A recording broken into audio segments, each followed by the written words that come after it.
Now, let's talk. Oh, I nearly forgot.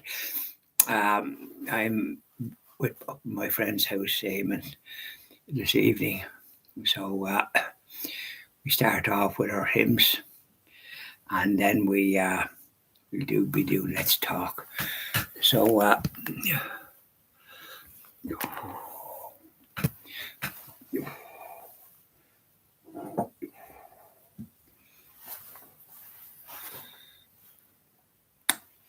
sweetheart of Jesus, fount of love and mercy, today we come, thy blessing to implore. Oh, touch our hearts, so cold and so ungrateful, and make us love thee more and more each day. Sweetheart of Jesus, we implore. Oh, make us love thee more and more. Sweetheart of Jesus, make us pure and gentle, and teach us how to do thy blessed will, to follow close the print of thy dear footsteps, and when we fall, sweetheart, oh, love us still. Sweetheart of Jesus, we implore, oh, make us love thee more and more. That's lovely. Now we'll do one for our Blessed Mother. Oh, where are we?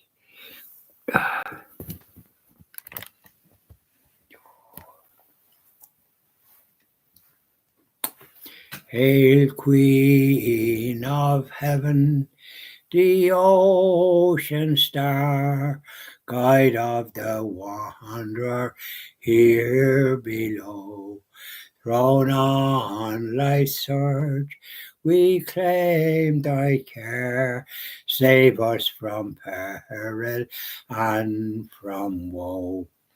Virgin most pure, star of the sea, pray for the wanderer, pray for me.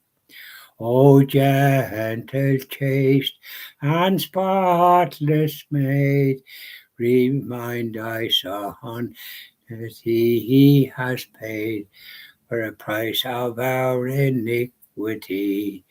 Virgin most pure, star of the sea, pray for the sinners, pray for me. That's lovely. Now, oh, Blessed Mother, you stand there and keep an eye. Now, here we are, and I'm going to sing another one that Johnny Cash made. Were you there when they crucified my Lord? Were you there when they crucified my Lord? Sometimes it causes me to tremble, tremble, tremble. Sometimes it causes me to tremble, tremble, tremble. Were you there when they crucified my Lord? Were you there when they nailed him to the cross? Were you there when they nailed him to the cross? Sometimes it causes me to tremble, tremble, tremble. Sometimes it causes me to tremble, tremble, tremble. Were you there when they nailed him to the cross? Were you there when they laid him in the tomb? Were you there when they laid him in the tomb? Sometimes it causes me to tremble, tremble, tremble. Sometimes it causes me to tremble, tremble, tremble. Were you there when they laid him in the tomb? Were you there when the stone was laid away? Were you there when the stone was laid away? Sometimes it causes me to tremble, tremble, tremble. Were you there when the stone was laid away? No. That's the end of that, and the stone was laid away because Jesus rose from the dead. Pray to us, Blessed Mother first, and Mary Magdalene, the two disciples on the road to Emmaus, the apostles in the upper room in Jerusalem, where he showed them the wounds and placed it on the sacred heart. Poor Thomas wasn't there and told he wouldn't believe that you could touch the wounds in our Saviour. And he was there a week later. And when our Saviour appeared again, and Jesus said to Thomas, "Put your hands here, Thomas." And Thomas did what our Saviour said to him, fell to his knees, saying, "My Lord and my God," ashamed of his unbelief. And Jesus looked at Thomas, "Thomas, you believe because you have seen. Blessed are those that have not seen and yet believe." And that's Catholics down the centuries who believe and shed many a tear when we contemplate the passion and death of our divine Saviour Jesus. Praise and bless. But here we are. I'm up in my good friend Eamon in Palmerstown. I got 2 Bibles. I ordered them on the internet and paid for them. 2 Ignatian Bibles, and one for myself and one as a gift to my good friend Eamon. And he's had a read of it already, and it's a great Bible. Oh, it's marvellous.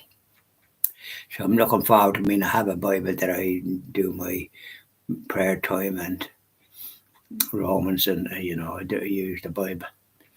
And we've done already the Gospel of Matthew, Mark, Luke, and John, and we only do a paragraph or so a day. So it's extraordinary how we can get through it, isn't it?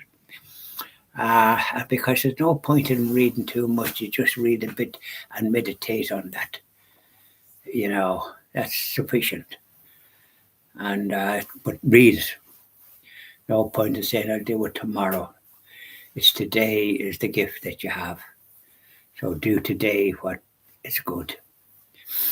So I had a nice journey. The sun was shining this morning, thank God. I didn't have to have the heat on. I was able to turn it off. And I was visiting my cousin in Stillorgan, Lower Kilmacode Road, my cousin Etna. Lovely cousin, very fond of Etna. We had a great chat as usual, and I saw the bedroom, sitting room that she has, and toilet, shower, and all the rest of it for the lady that's there for the last 6 or 7 years. But she's buying a place in Wexford. She's retired now a bit, and she's able to do some sewing and do some part-time sort of stuff. So she's able to make a few quid that way. And a nice lady, so she'll be leaving, and then Etna can do it up because there's things needs to be done to make it. It's chock-a-block because this lady brought items from her father's home when he died, and she got some compensation there, anyway, so there you are, and she's going down to Wexford. God be good to her. I hope everything goes well for her. And so suffice to say that a few little things need to be done. So I told Etna when she goes, and I'll be up because I measured where there's a sink, and it's a round one, and it's not suitable for what it's required for, and there's no shelving underneath, so that'll have to be done. And so I'll be helping them when she has it organised, and then I'll be there to help her to discern who's correct. Obviously, a retired lady would be the best because they have better habits, and in that sense, and that no noise after 11 o'clock at night. Anybody that's making noise after that, and none of this business of having showers in the middle of the night. Do things the way you would expect others to do for you, and don't be taken advantage. Etna doesn't overcharge for what she's required, and I think so. Therefore, when all this happens, she'll be letting me know, and I'll be helping out as best I can, because she needs a fellow like me that can experience the dealing with people and know who to sort of trust and what sort of questions to ask. I have no problem in asking questions, so to make sure that the person understands what's required and is not given answers that just, you can see through. I was dealing with people all my life in the customers and one thing or another. I had to make decisions, and I thank God most of the ones I had was very good. They were friends in the window, but there was a few that weren't any good. That happens, doesn't it? Yeah, I was invited into people's homes and everything, and had a bit of a chat and maybe tea and all the rest of it. So, I'm very grateful for that. I'm very grateful, and I find people, if you treat them with respect, it comes back. But if it's a person that's not that way inclined, you don't bother. So we won't be long seeing about this. And I always think a person that's practicing their Catholic faith is much better than a person that doesn't. They're more reliable. They have principles. So these are factors. Anyways, I'll leave it at that. It's getting a bit late. Bye now, and enjoy the rest of your evening.